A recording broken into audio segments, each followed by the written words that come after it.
Olá, tudo bem? Eu sou a professora Mariciane Moraes Nunes, graduada e mestre em Filosofia, e convido você para o nosso curso de Formação Social, Política e Econômica do Brasil, desde o Brasil colonial até o século XXI.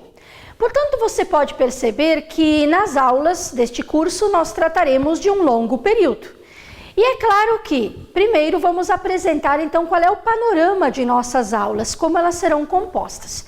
Nós partiremos de uma aula sobre a formação colonial brasileira, o chamado Brasil Colônia. Depois trataremos do século XIX e a economia cafeeira. Também trataremos da transição do trabalho escravo para o trabalho livre no Brasil e as suas legislações. Também trataremos sobre o processo de imigração no Brasil e o seu impacto para a formação social, para a formação econômica. Trataremos sobre o Brasil republicano, o chamado Brasil República. Ainda é importante tratar sobre o Brasil do século XX, com sua política, com sua democracia, com a ética, com a questão do mercado. Além disso, precisamos tratar também da Era Vargas, do chamado Estado Novo no Brasil. E é claro, em uma de nossas últimas aulas, na última aula, nós trataremos sobre a transição do Brasil para o século XX, do século XX ao século XXI. E os impactos e as transformações que ocorrem na ciência, na tecnologia, na educação, em todos os âmbitos. Portanto, será um curso, desde já eu adianto a você, muito rico, muito denso. E é claro que em cada aula a nossa pretensão não será de forma nenhuma esgotar os conhecimentos sobre a formação social, política e econômica do Brasil, já que é um assunto bastante complexo.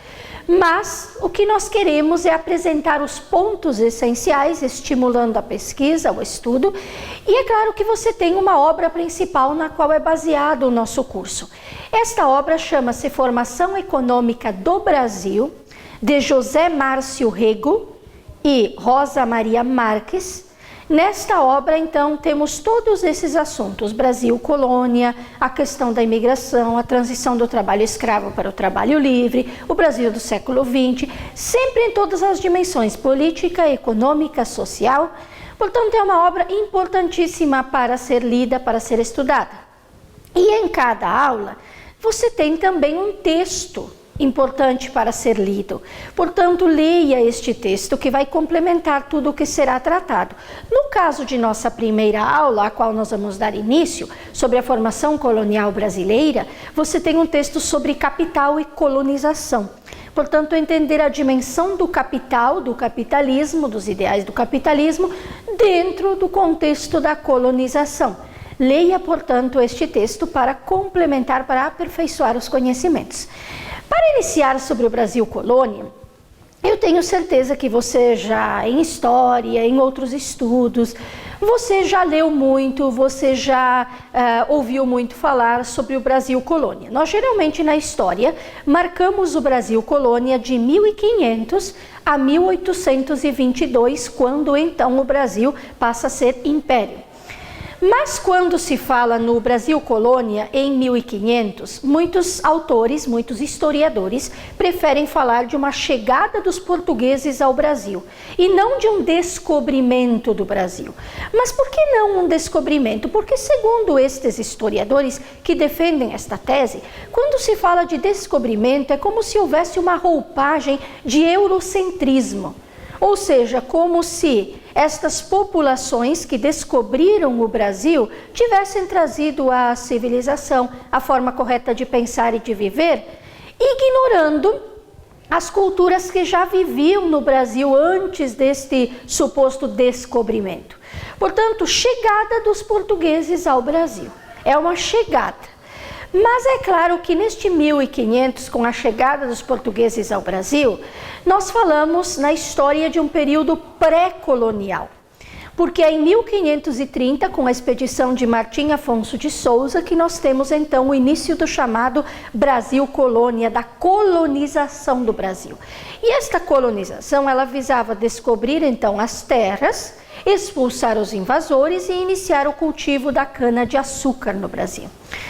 Mas é claro que nós temos que falar então dessa dimensão do Brasil colônia dentro também da sua economia, da sua sociedade, da sua mão de obra.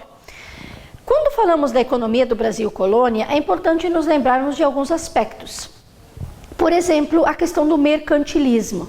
Mas o que foi o mercantilismo e qual a sua importância no contexto do Brasil colônia? O mercantilismo são práticas econômicas da época moderna, mais ou menos pelos séculos XV até o final do século XVIII. E nessas práticas nós temos um forte intervencionismo do Estado na economia. Quer dizer, o Estado intervém com força na economia. Mas além disso nós temos a ideia de uma balança comercial favorável e de um pacto colonial. Mas o que seria esse pacto colonial? Portanto, quando se fala do mercantilismo, quando se fala desse forte intervencionismo do Estado, se fala também deste pacto. O pacto colonial é como se fosse um conjunto de leis, normas, regras que existiam e que eram aplicadas pelas metrópoles às suas colônias.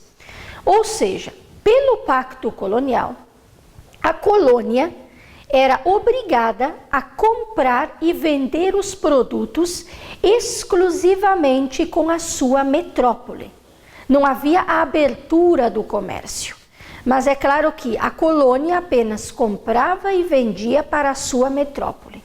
Já a metrópole, ela fazia um comércio bilateral, porque ela comprava os produtos das colônias e vendia esses produtos já manufaturados para o mercado europeu.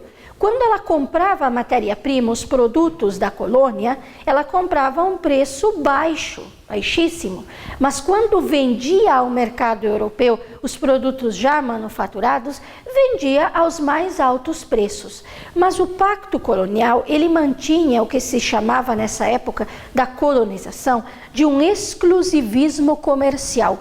Havia uma exclusividade de comércio entre a metrópole e as suas colônias. Mas em 1808, com a chegada da família real portuguesa ao Brasil, com Dom João VI, nós temos como que uma ameaça a esse exclusivismo comercial, a esse pacto colonial. Porque Dom João VI, ele pretende então abrir os portos às nações amigas, o que significa dizer que, a partir de agora, o Brasil não comercializava mais apenas com Portugal, mas abriam-se os portos para este comércio. E Dom João VI também pretendia criar as manufaturas no Brasil, que no Brasil mesmo se tivesse uma manufatura, esses produtos manufaturados. Mas isso não ocorre de forma imediata e nós vamos entender que ainda demora algum tempo. Muito bem, nós falamos do início do Brasil colônia, nós falamos de sua economia, mercantilismo, pacto colonial, e você pode perceber que nós estamos situando a partir de conceitos. Conceitos que são claros, que são objetivos, porque quando falamos de uma época tão ampla, tão complexa, é importante partirmos desses conceitos para que você possa então entender os nortes, os passos para a sua ampla pesquisa.